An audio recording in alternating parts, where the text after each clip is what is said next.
हिंदू विवाह के संबंध में प्रतिषिद्ध नातेदारी क्या होती है और सपिंड व सगोत्री विवाह क्या होता है, किन दो लोगों के बीच शादी हो सकती है और किन दो लोगों के बीच विवाह वर्जित होता है, आज इसी के संबंध में कानून की बातें व नियमों की चर्चा प्रस्तुत है। जैसा कि हम जानते हैं, हिंदू विवाह अधिनियम 1955 की धारा 5 में विवाह की कुछ शर्तें दी गई हैं जिनका अनुपालन करना आवश्यक होता है, अन्यथा उल्लंघन के कारण विवाह शून्य या शून्यकरणीय हो सकता है। इन शर्तों में एक मुख्य शर्त है, विवाह करने वाले पुरुष व महिला को सपिंड नहीं होना चाहिए और उनके बीच प्रतिषिद्ध नातेदारी नहीं होनी चाहिए, यानी प्रोहिबिटेड रिलेशनशिप नहीं होना चाहिए। सपिंड नातेदारी का महत्व विवाह और उत्तराधिकार के मामलों में होता है। विवाह के लिए पक्षों की पारिवारिक दूरी तथा उत्तराधिकार के लिए उत्तराधिकार का निर्णय इसी संबंध से होता है। हालांकि हिंदू उत्तराधिकार अधिनियम में सपिंड शब्द का प्रयोग नहीं किया गया है। वास्तव में पिंड का अर्थ होता है शरीर, और शरीर से जो संबंधित है उसे सपिंड कहा जाता है। पिता से 5वीं पीढ़ी तक और माता से 3री पीढ़ी तक सपिंड नातेदारी मानी गई है। जिस व्यक्ति से पीढ़ी गिनना है उसे सम्मिलित करते हुए गिना जाता है।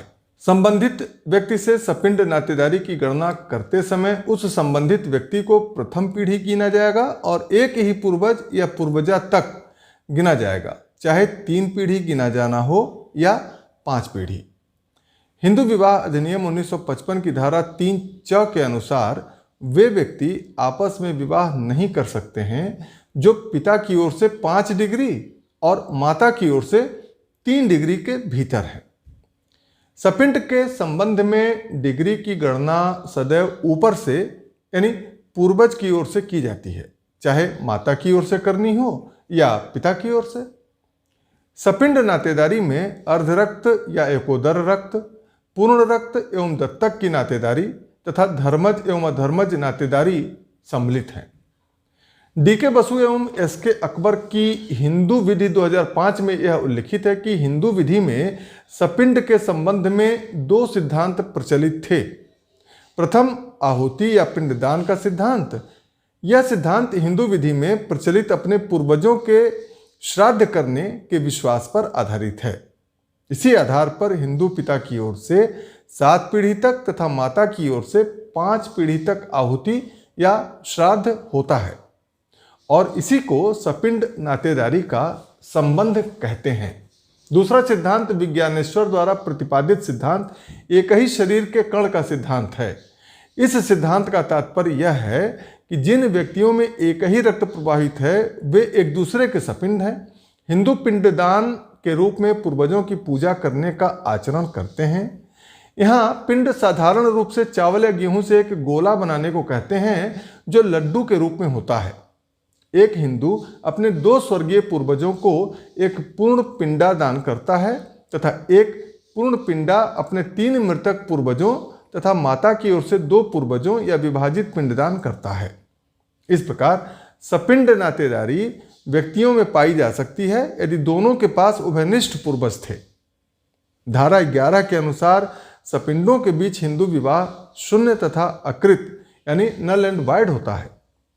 प्रतिषिद्ध तथा सपिंड संबंधों में विवाह की अनुमति न देने का एक तार्किक एवं वैज्ञानिक कारण है। शरीर विज्ञान के अनुसार रक्त से निकट संबंधियों में विवाह होने से दुर्बल संतान का जन्म होता है, बच्चे विकलांग पैदा होते हैं। सामाजिक दृष्टिकोण से भी यह उचित समझा गया कि जिन व्यक्तियों में अत्यधिक मेलजोल बिना किसी रोक टोक के हो उनमें विवाह वर्जित करना चारित्रिक गुण उत्पन्न करता है। ऐसे लोग संयम की सीमा का उल्लंघन नहीं करते हैं। हो सकता है कि निकट संबंधियों के विवाह की अनुमति दे दी जाए तो उनमें समीपता के कारण विवाह से पूर्व ही अनैतिक संबंध स्थापित हो जाए। चरित्र रक्षा तथा परिवार की शुद्ध शांति के लिए समाज शास्त्र की दृष्टि से भी यह उचित माना गया कि निकट संबंधियों के पुत्र पुत्रियों के विवाह में अलंघ्य बंधन लगा दिया जाए। हिंदू विवाह के विषय में हम आपको बता दें कि हिंदू विवाह के लिए यह आवश्यक है कि दोनों पक्षकारों को हिंदू होना चाहिए, परंतु इसमें अंतर्जातीय विवाह पर कोई रोक नहीं है। यह आवश्यक नहीं है कि दोनों पक्ष एक ही वर्ण के हों या एक ही पंथ के हों, सिर्फ हिंदू होना जरूरी है, यानी मुस्लिम, ईसाई या अन्य धर्म का नहीं होना चाहिए।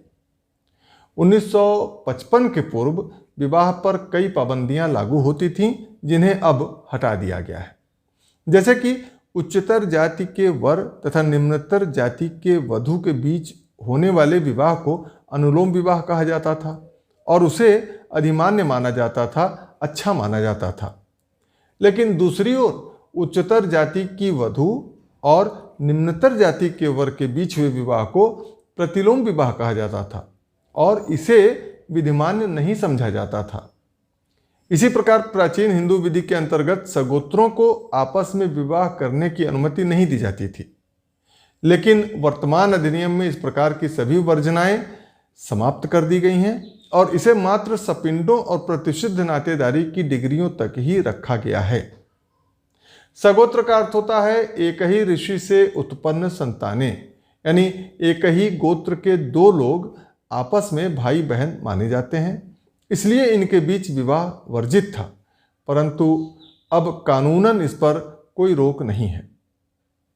इस प्रकार सपिंड और प्रतिषिद्ध नातेदारी की डिग्रियों के भीतर होने वाला विवाह विधिक दृष्टिकोण से कोई विवाह नहीं होता है, किंतु इस शर्त का एक अपवाद यह है कि किसी रूढ़ि या प्रथा के अंतर्गत ऐसा विवाह मान्य किया जा सकता है। यानी यदि दोनों पक्षकारों के यहाँ ऐसी कोई प्रथा है जो ऐसे संबंधों में भी विवाह की अनुमति देती है, तो उनमें विवाह हो सकता है।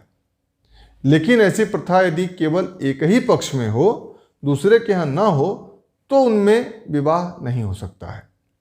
परंतु साथ ही साथ ऐसी रूढ़ि या प्रथा को निश्चित रूप से अनैतिक या लोकनीति के विरुद्ध नहीं होना चाहिए।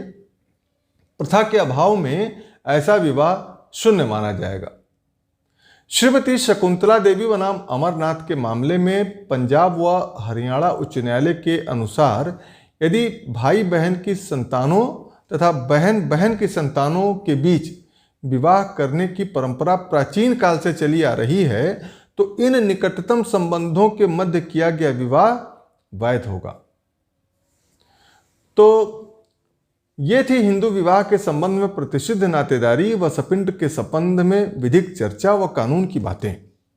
आगे के वीडियो में पुनः किसी विधिक चर्चा व कानून की बातों के साथ हम आपके समक्ष उपस्थित होंगे। तब तक के लिए अनुमति दीजिए और इस चैनल को सब्सक्राइब करना न भूलें। धन्यवाद। नमस्कार।